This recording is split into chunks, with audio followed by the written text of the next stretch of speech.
Now, the Israeli allies, including Germany, have described the ongoing humanitarian catastrophe in the Gaza Strip as simply unimaginable.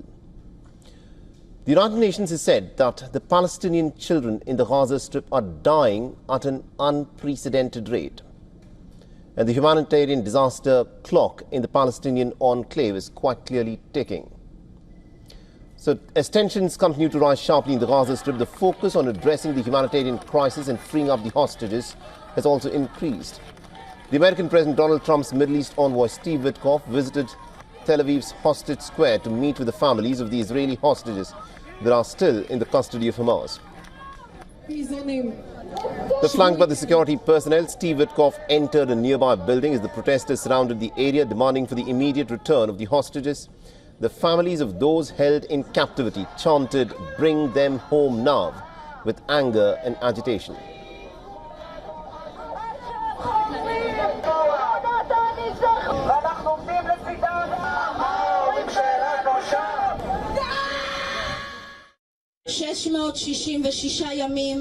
In the last 2 days, we watched the difficult videos of our dear Ram and Evyatar David, who are still in captivity. Our children are experiencing a Holocaust. Never again should happen what is happening right now to my Matan and to the rest of the hostages.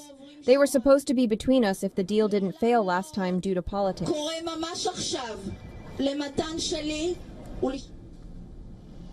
Now, Israel's top general has warned that if the ongoing negotiations do not soon result in the release of hostages in Hamas's custody, then there'll be no respite in fighting. The IDF spokesperson said that Israel is prepared to intensify its military operations in the Gaza Strip if talks fail. And this comes after the recent negotiations between Israel and Hamas have been at impasse. Around 50 hostages still remain in the custody of Hamas, including about 20 who are still believed to be alive. Meanwhile, the on-ground situation in the Gaza Strip remains very dire. At Gaza's Al-Shifa hospital, the grieving Palestinians gathered to mourn their family members who were killed by the Israelis while they were seeking food. The Gaza Civil Defense Agency has said that at least about 22 more Palestinians have been killed in the last 24 hours, with over 13 people being shot dead while they were waiting at a food distribution site to get some food. They just went to pose yesterday in front of the American envoy to organize the traffic and organize the aid and hand things to people politely. Let Witkoff come here and see what's happening to our children. Let him come to the hospitals and see the patients thrown on the floor. There are no beds for them to sleep on, no treatment, no plates, not even anesthetic to numb them, nothing at all to give them. Let him come and see the people dying of hunger. On Friday, Steve Witkoff, along with the U.S. Ambassador to Israel, Mike Huckabee, toured one of the Gaza's Humanitarian Foundation's aid distribution sites in Rafah. And during the visit, Huckabee described the joint U.S. and Israeli-backed GHF food aid initiative as an incredible feat. Hours after his visit, the Palestinian medics reported that the Israeli forces had shot and killed 3 Palestinians near one of the U.S. and Israeli-backed GHF sites.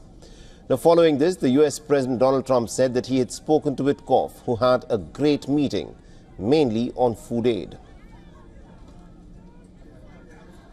Did you talk to Steve Witkoff today from his journey to Gaza? Did you talk to Steve Witkoff? I did. I spoke to Steve Witkoff. We had a great meeting with a lot of people, and the primary meeting was on food.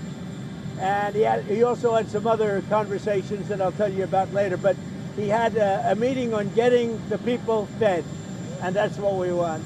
And I'll see you later on. The UNICEF Deputy Executive Director Ted Chibin has called for immediate international action after visiting Gaza and Israel. Witnessing the severe crisis firsthand, he said that malnutrition has surpassed the famine threshold in the Strip.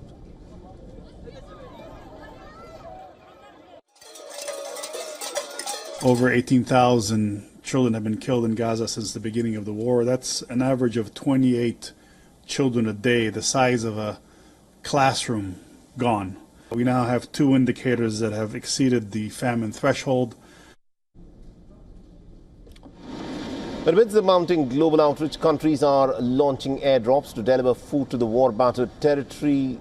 French military planes dropped a few crates of this humanitarian aid over Gaza, and the blockade has pushed more than 2 million Palestinians to the brink of starvation. The Jordanian army also carried out a few airdrops, delivering about 57 tons of aid on Friday.